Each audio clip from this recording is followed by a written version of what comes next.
ہمارے چینل پیغام رسول کو سبسکرائب ضرور کریں۔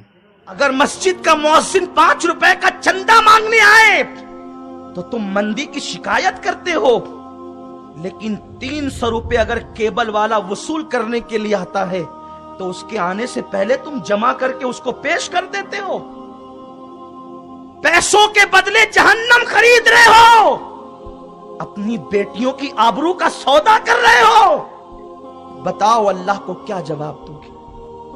ہم نے اپنی بیٹیوں کو آوارہ خود بنایا ہے، ہم نے اپنے بیٹوں کو عیاش خود بنایا ہے، اس لیے کہ ایک ماں اگر چاہے تو اپنے بیٹے کو ولی بنا سکتی ہے، اور ایک ماں اگر چاہے تو اپنے بیٹے کو عیاش، اوباش اور شیطان صفت بنا سکتی ہے۔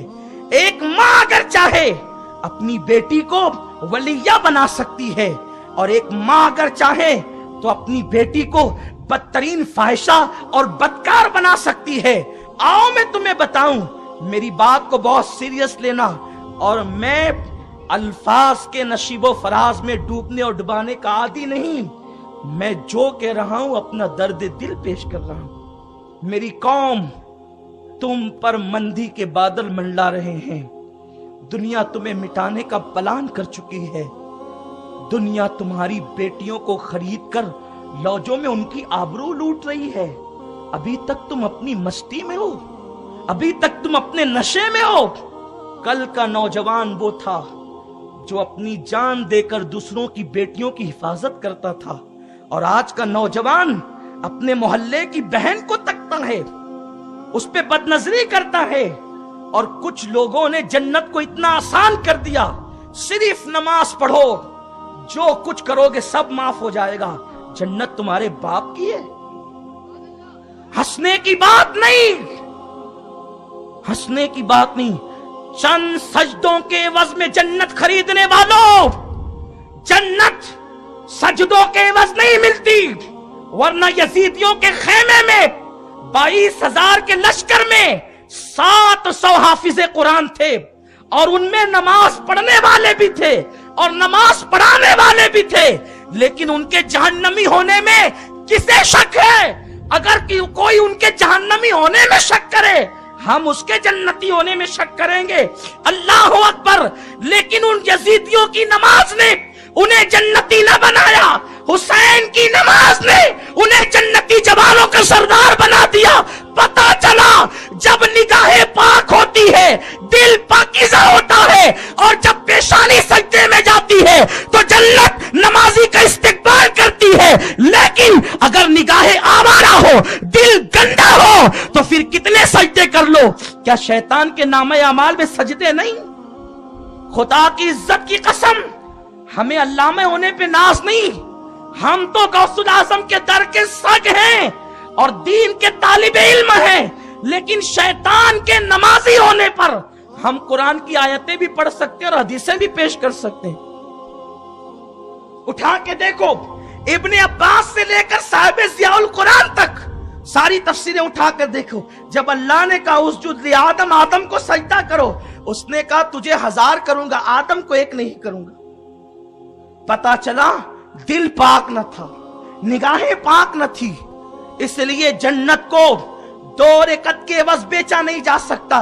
اقبال جیسا مفکر کہتا ہے، زبان سے کہہ لیا لا الہ تو کیا حاصل، وہ قلندر لاہوری پر میں قربان، وہ بڑی پتے کی بات کہتا ہے۔ نگاہ زبان سے کہہ لیا لا الہ تو کیا حاصل، دل و نگاہ مسلمان نہیں تو کچھ بھی نہیں۔ اگر کلمہ پڑھو تو کلمے کے تقاضے پورے کرو، نماز پڑھو تو نماز کے تقاضے پورے کرو۔ آج مسجدیں بھری ہے، لیکن مسجد میں نماز پڑھنے والا باہر آ کے سود کیوں کھا رہا ہے؟ مسجد میں نماز پڑھنے والا باہر آ کے لڑکی کیوں چھیڑ رہا ہے؟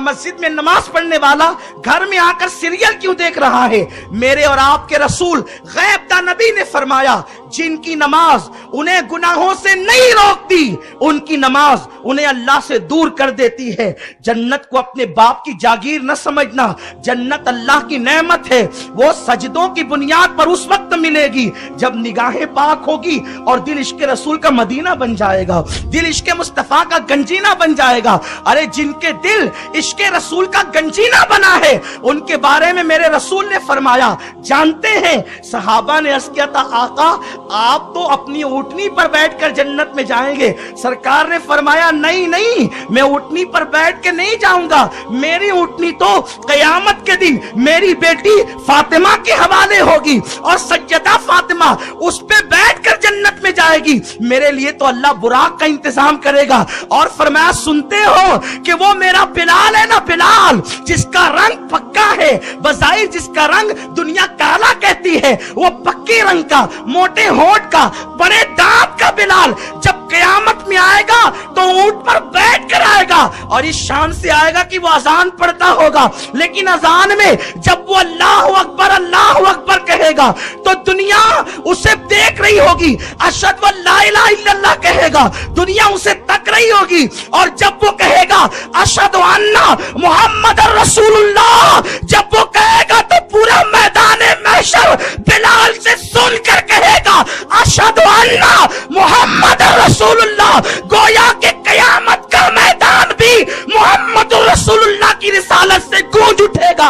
आज कोई कहे न कहे, वहां तो कहना होगा, आज ले उनकी पनाह, आज मदद मांग उससे, फिर न मानेंगे क़यामत में अगर मान गया।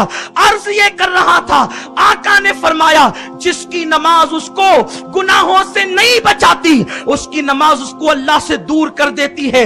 इसलिए ये तसव्वुर दिमाग से निकाल दो, नमाज पढ़ो, कुछ भी करो, जन्नत में जाओगे। नहीं नहीं, मेरा अल्लाह फरमाता है, मैं कुरान पढ़ रहा हूं, इन्ना सम्अ वल बसर वल फुआद, अल्लाह तुमसे तुम्हारी आंखों के बारे में, तुमसे तुम्हारे कानों के बारे में, तुमसे तुम्हारे दिल के बारे में पूछेगा। मुझे बताना, अपने दिलों पे हाथ रखकर अल्लाह की कसम खा करके बताना, आज बेबाकी से तुम लड़कियों को तकते हो, माँ के बाजू में बैठकर सीरियल देखते हो, फिल्में देखते हो, मोबाइल में गंदी तस्वीरें, बैठ करके हेडफोन लगाकर गाने सुनते हो, ये तुम्हारा मशगला बन गया है।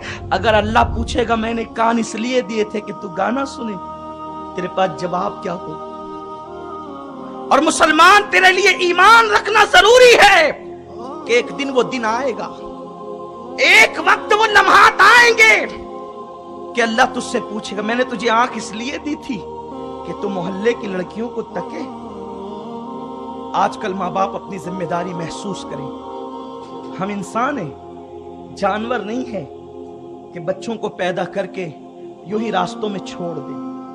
मेरे जुमले तल्ख हो तो माफ करें, नश्तर जो लगाता है वो दुश्मन नहीं होता। इंसान वो है जो अपने बच्चे को पैदाइश से लेकर जवानी की दहलीज तक तरबियत करता है। ये तरबियत के लम्हात ही तो हैं। जब बच्चा पैदा होता है तो अजान पड़ी जाती है। अजान क्यों पड़ी गई? अजान का मौका क्या है? कुछ लोगों को गलत फहमी है कि अजान सिर्फ नमाज के लिए पड़ी जाती है। अगर अजान नमाज के लिए पड़ी जाती है तो बच्चे के कान में अजान दी जाती है तो उसकी नमाज कौन सी? लोग समझते हैं कि वो नमाज जनाजा है। हम कहते हैं इससे भी कोई मजाक की बात होगी कि अजान 70 साल पहले हो और 70 साल के बाद जनाजे की नमाज हो, नमाज जनाजा 70 साल के बाद हो। अच्छा, सलमान रश्दी पैदा हुआ था तो अजान हुई थी, अब मरेगा तो क्या कोई उसकी नमाज पढ़ेगा? उस अजान की नमाज कौन सी? और आप जानते हैं कि कोई काफिर मुसलमान हुआ 45 साल की उम्र में, पैदाइश पर अजान तो नहीं हुई थी, लेकिन चूंकि हो गया है मुसलमान तो नमाज जनाजा तो होगी। तो आप बताएं इसकी अजान हुई कब? नादान, तुझे पता नहीं है, हर वक्त अजान नमाज के लिए नहीं होती। जो मस्जिद के मीनार से अजान होती है उस पर नमाज होती है, लेकिन बच्चे के कान में इसलिए होती है कि वहां शैतान को भगाना मकसूद होता है। बस यही हाल कब्र का भी होता है। इधर बच्चा पैदा हो तो शैतान कचोके लगाता है, तो उसे भगाने के लिए रसूलुल्लाह ने फरमाया अजान दो, और उधर कब्र में जाता है तो शैतान कहता है जरा मुझे भी खुदा कह दे ताकि तू कामयाब हो जाए। तो आका ने फरमाया जब अजान होती है तो उस वक्त शैतान हवा खारिज करते भाग जाता है। तो बच्चा पैदा हुआ तो वहां सताने आया, अजान देकर भगा दिया, और जब इंसान मोमिन मर गया तो वहां सवाल व जवाब में बहकाने आया तो वहां भी अजान दे करके शैतान को भगा दिया। बारिश ना हो तो अजान पढ़ो, ज्यादा हो तो अजान पढ़ो, तूफान आए तो अजान पढ़ो, खेतियां बर्बाद हो जाए तो अजान पढ़ो। अजान की बड़ी बरकतें हैं, लेकिन अर्ज ये कर रहा था कि बच्चा पैदा होता है तो अजान पढ़ी जाती है। ये तरबियत का पहला मरहला है। गोया कि उसके कान में कहा जाता है, ओ बच्चे, तू बुतों के पुजारियों के यहां नहीं आया, तो मोहम्मद रसूलुल्लाह के गुलामों के यहाँ है। ये तरबियत के मराहिल है, पहले दिन के बच्चे से, पहले दिन के बच्चे। और अल्लाह अकबर, आज तो साइंस तहकीक करके कह रही है, मेरे रसूल ने आज से 14.5 सदियां पहले कहा था